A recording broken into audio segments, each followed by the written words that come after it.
আসসালামু আলাইকুম বন্ধুরা, আজকে আমি আপনাদের আমাদের গ্রামের মতো একটা বাস্তব ঘটনা বলব। এই ঘটনা থেকে একটি বড় শিক্ষা পাওয়া যায়।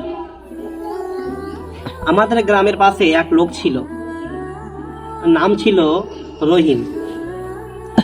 লোকটা খুবই লোভী ছিল, সব সময় ভাবতো কিভাবে বেশি টাকা কামানো যায়।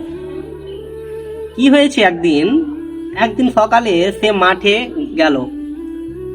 হঠাৎ দেখতে পেল মাঠের মধ্যে একটা পুরনো থলি পড়ে আছে। সে থলিটা খুলে দেখে যে ভিতরে অনেক টাকা। রহিম খুব খুশি হয়ে গেল, মনে মনে বলল, আজকে তো আমার কপাল খুলে গেল। সে কাউকে কিছু না বলে টাকাটা নিয়ে চলে গেল বাড়ি।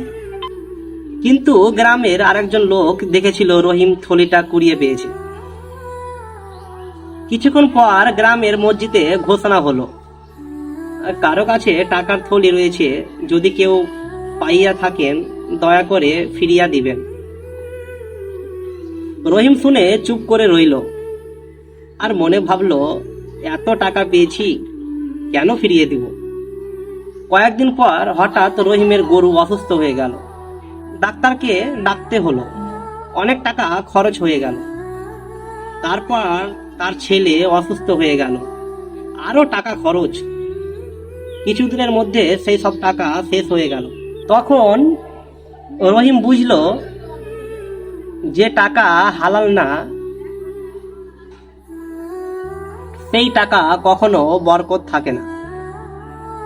শেষে সে মসজিদের ইমামের কাছে গিয়ে বলল, হুজুর, আমি বড় ভুল করেছি। বুঝতে পারলেন কথাটা কি বললাম? তো বন্ধুরা, লোভ করলে সাময়িক লাভ হতে পারে, কিন্তু শেষ পর্যন্ত ক্ষতিই হয়। হালাল আর সৎ পথেই কিন্তু বরকত আছে। তো বন্ধুরা, ভিডিওটি ভালো লাগলে অবশ্যই আমার পেজটিকে লাইক এবং ফলো করবেন এবং ভিডিওটাতে একটি সুন্দর কমেন্ট করে পাশে থাকবেন। ধন্যবাদ।